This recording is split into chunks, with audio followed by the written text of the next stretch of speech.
बाकी है बेकार दिन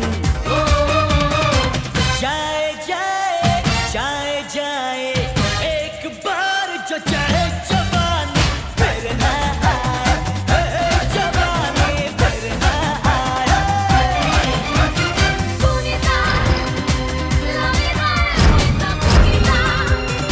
wax walba ku saabsan nolosha aktarka Salman Khan waa mid ay ka helaan dumarka gaar ahaan gabdhaha ugu caansan Bollywood-ka. Salman Khan waxaa lagu tiriyaa inuu ka mid yahay jilayaasha loogu jecel yahay dalka India iyo guud ahaan caalamka. Asoo xiriir la soo yeeshay dumar fara badan laga soo bilaabo Sangeeta Bijlani ilaa Katrina Kaif. Haddana waxaa la wada ogsoon yahay in qofta kaliya oo sida dhabta ah u jeclaaday ay ahayd xaaska Abhishek Bachchan Aishwarya Rai.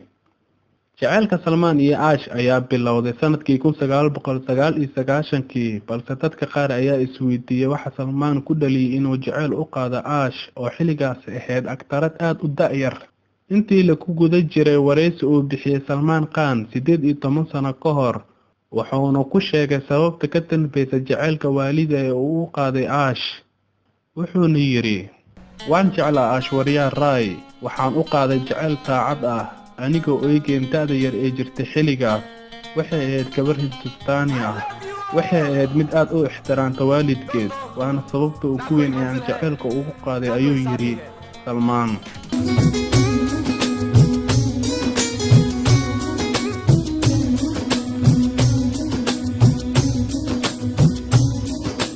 तेरे नाम ला ला ला ला तेरे नाम ला ला ला ला तेरे नाम हमने किया है जीवन अपना सारा सनम हो जीवन अपना सारा सनम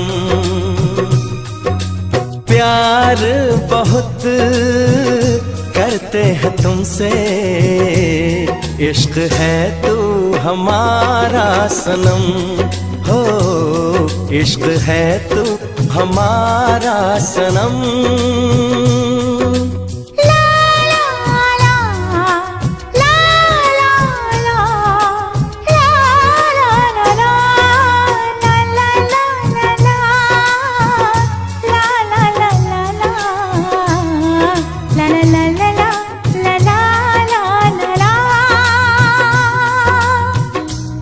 inkastoo xiriirka Salman iyo Ash uu jiray waqti kooban oo aan ka badnayn 3 sano haddana Aishwarya Rai maanta waa xaas oo waxaa qaba wiilka Cali Dheere halka Salman oo weli toob yahay oo uusan guursan.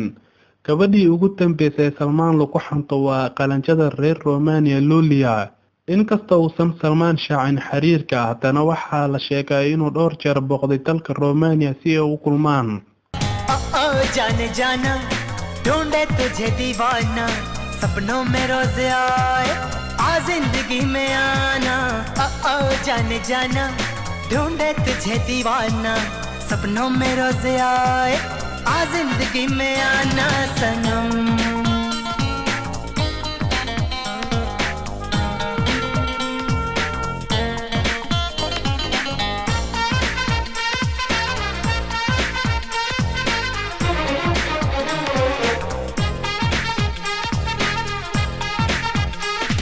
haddaba Salman Bayi waa adooro miisaan culus ku leh Bollywood-ka wuxuuna shacbiyad ballaaran ku leeyahay guud ahaan caalamka.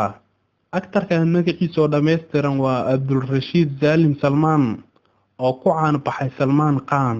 waa 50 sano jir weli ma uusan guursan waana toob.